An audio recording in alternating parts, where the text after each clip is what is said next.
Hey everyone, Dhruv from PhoneArena.com bringing you a quick comparison between the Samsung Galaxy Note 3 and the Motorola Moto X. As you can see, the difference in size between the two devices is pretty big.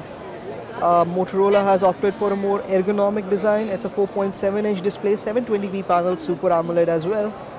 The Note 3 on the other hand is much bigger. It's got a 5.7-inch Full HD screen. But the screen on the Note 3 definitely looks a lot better. It's brighter, more vibrant, despite being built in the same technology. Over at the front, you've got front-facing cameras on both the devices. The Note 3 has a hardware key at the bottom, flanked by capacitive buttons on either side. On the other hand, the Moto X opts for on-screen displays, and you've got a small microphone port over here. Over at the back of the two phones, the Note 3 has a fake leather finish, which feels really good in the hand. The Moto X, on the other hand, is customizable. You can choose a lot of varieties in terms of the texture you want at the back. Ours also feels pretty good. It's a matte finish back panel. The cameras on the two phones, there's a 10 megapixel camera on the Moto X with a single LED flash, and you've got a speaker grill over here. The Note 3 on the other hand has a 13 megapixel camera with a single LED flash.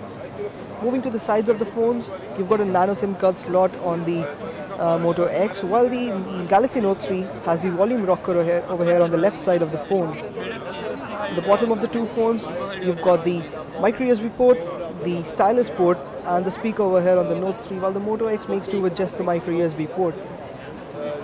On the right side of the device, you've got the power lock key and the volume rocker on the Moto X, while the Note 3 has the power lock key because it's a lot more easier to hold it up from the side and switch it on instead of reaching out all the way over to the top.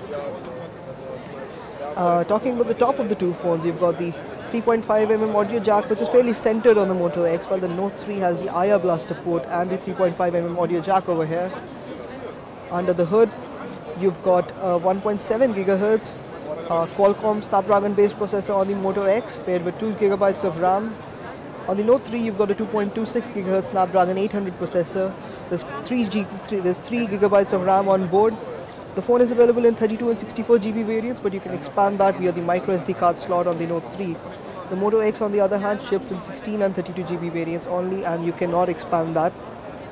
The Moto X has an almost stock build of Android. It's running on Android 4.2.2 and just has a few extra additions in terms of gesture-based functionality and voice control, which is exclusive to the Moto X right now. You can just say, "Okay, Google now," and it's just going to, there you go. But this is something which is not there on the Note 3. The Note 3 runs on Android 4.3, and it's got the TouchWiz interface layer on top. Lots of customizations, Samsung-specific customizations. There's a lot of S Note functionality built in via the S Pen that you have here. This is also one of the only phones out there which can work with the Galaxy Gear smartwatch. So that was a quick comparison between the Moto X and the Samsung Galaxy Note 3. If you have any questions, do let us know in the comments section. Do hit the like button and don't forget to subscribe to our YouTube channel. Thanks for watching.